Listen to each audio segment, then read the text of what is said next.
Ah, yes, the Prowler.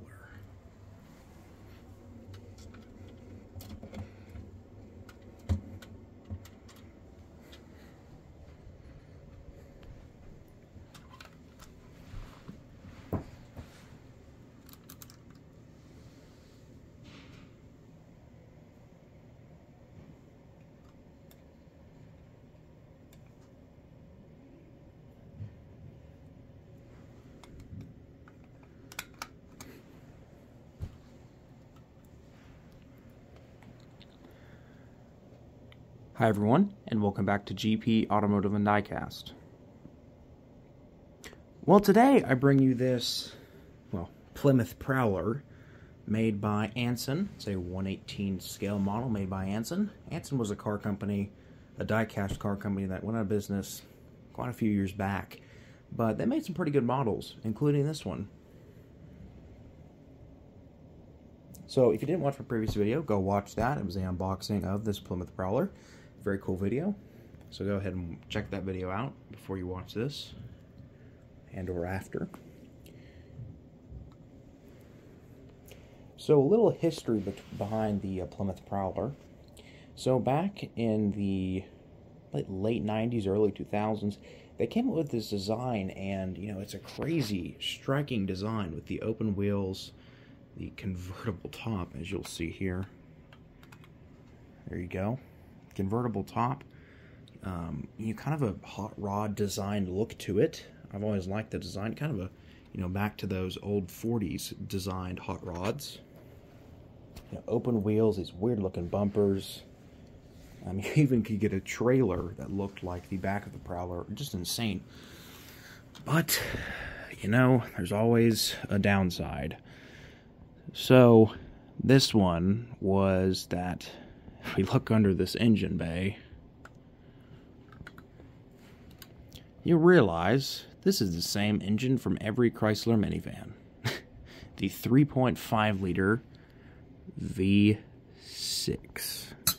Yes, the Plymouth Prowler had a V6 and a 4-speed. Yes, 4-speed, not 8-speed, 4-speed automatic transmission. And that right there is what killed this car. What were they thinking? I mean, they why not a V8? Why not a manual transmission? But when you think about it, Plymouth really didn't have any other good engines at the time available for this car. Yes, there was a 5.9 liter V8 that they put in the Jeep Grand Cherokee, but that was a heavy engine, and it wasn't that powerful or fast. It was a torquey engine by all means, but not that not that sporty of an engine.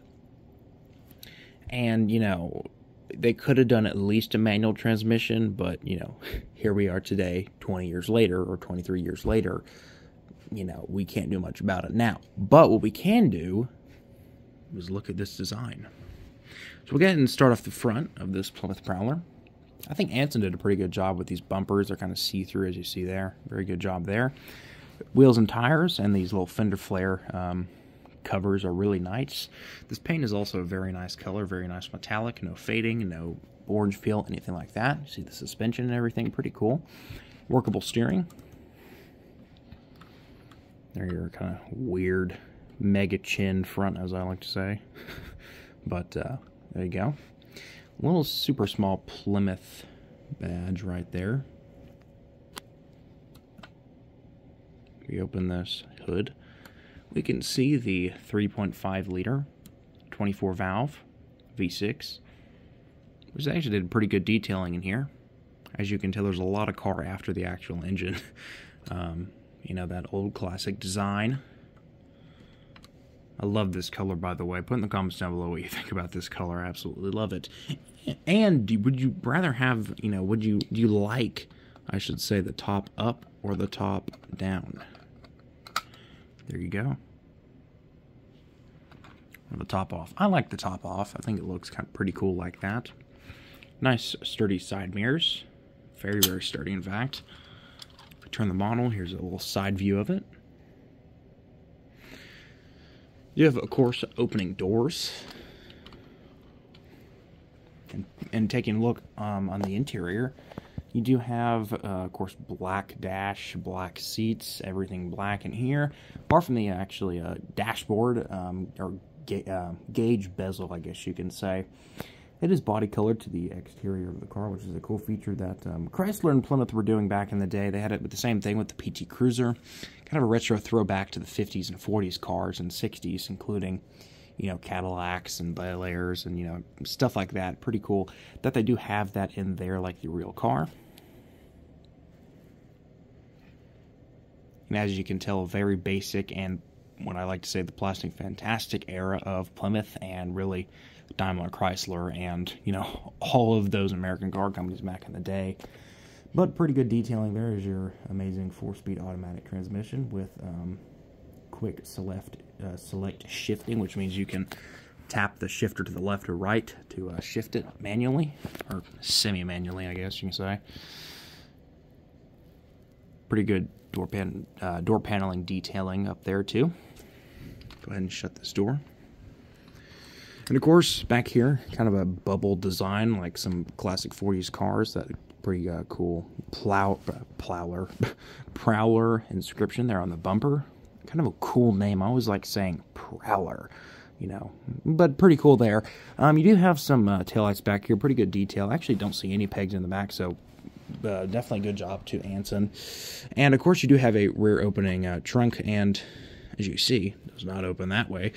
It opens actually this way, like so. And there's no space. I mean, really, this was just, when I mean just, I mean just for the convertible top.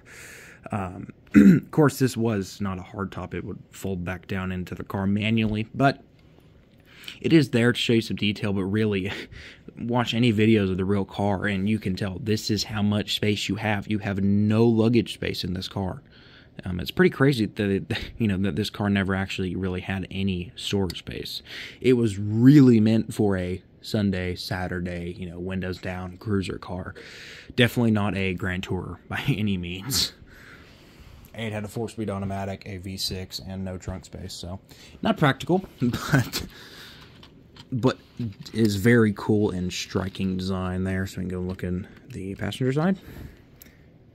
Same thing here.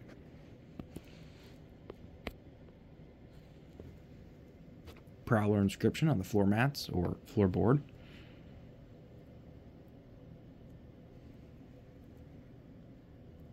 Very neat looking car. Of course, this is a 2-seater, as you can see. Nice amber inscription, or I should say badge right there, which is pretty cool. So if you are a fan of the Prowler like I am, I definitely am a Prowler fan, I guess you could say. You know, this was a kind of a weird, quirky car that never really caught on till, you know, kind of recently. You know, these are kind of popular now. Well, I say popular. You don't see these too often, you know, just because, you know, they made it a hot rod design, like I said, with a V6, and that's what killed this car, really. So, you know, these are really cool cars, and please put in the comments down below if you do own one of these, because I would love to know. I love these cars so much, and I have seen some in person, and they're everything that you wish they'd be, and more. They're just crazy looking cars, to say the least. But yeah, so I think Anson did a really good job with this model. If you are looking for a model, I know, I believe Road Signatures. Ertl made a 1/18 scale version of this car too.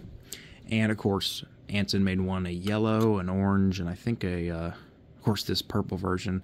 I think that's it. I think they only made 3 colors for Anson, but, you know, quality is pretty good on this model. The hood is kind of, you know, has some play. Same thing with the hatch there with the tonneau cover, or whatever you would like to say, where the top goes. You know, but it is, yeah, it's an old model. This model is from like 95 or something like that. It's an old model, so got to give it some slack. But yeah, definitely go watch my review of the unboxing of this Prowler. Yeah, so I hope you enjoyed the video, and if you did, hit the subscribe button. If you liked the video, definitely hit the like button, helps out the videos. And tons more of this content will continue with unboxings, reviews, hunting videos, hopefully a Sims Club Second Wave video, and railcar reviews. So yeah, so that will continue on for hopefully many years to come, and you'll see a lot more content where that came from. So thank you so much for watching.